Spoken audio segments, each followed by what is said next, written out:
केंद्रीय बजट 2025 के दौरान इनकम टैक्स से टीडीएस तक में बड़ी छूट दी गई थी। वहीं अब बजट 2026 में भी कुछ छूट की उम्मीद की जा रही है, जो आम लोगों से लेकर सीनियर सिटीजन तक को बड़ी राहत दे सकती है। उम्मीद है कि किराए और फिक्स्ड डिपॉजिट (एफडी) से होने वाली कमाई पर टीडीएस को लेकर दायरा और बढ़ाया जाए। इसके अलावा ओल्ड टैक्स रिजीम में भी बदलाव की मांग हो रही है। एक सीनियर सिटीजन के लिए ब्याज आय पर टीडीएस कटौती की सीमा को बढ़ाना है।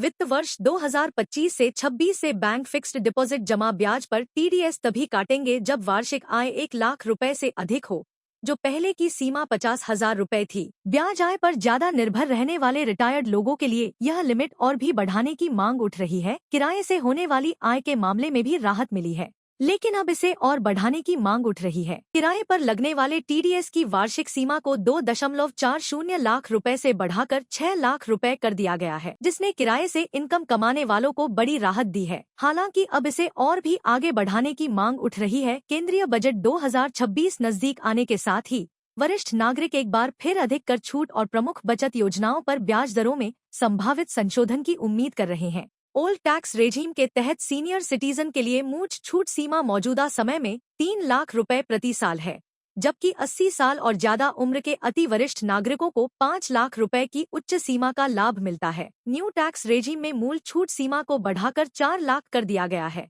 लेकिन ऐसी उम्मीद है कि आगामी बजट में पुराने टैक्स सिस्टम में बदलाव किए जा सकते हैं। केंद्रीय बजट 2024 में वित्त मंत्री निर्मला सीतारमण ने 75 वर्ष और उससे अधिक आयु के वरिष्ठ नागरिकों के लिए टैक्स अनुपालन को आसान बनाया। संशोधित नियमों के तहत जो व्यक्ति केवल पेंशन और ब्याज से आय अर्जित करते हैं, उन्हें कुछ शर्तों को पूरा करने पर आयकर रिटर्न दाखिल करने से छूट दी गई है। वित्तीय योजनाकारों ने पहले केंद्रीय बजट 2025 में इस आयु सीमा को घटाकर 70 साल करने की सिफारिश की थी, ताकि रिटायर्ड लोगों के एक व्यापक समूह को इसका लाभ मिल सके। बजट 2026 के नजदीक आने के साथ ही इस प्रस्ताव को लगातार सपोर्ट मिल रहा है।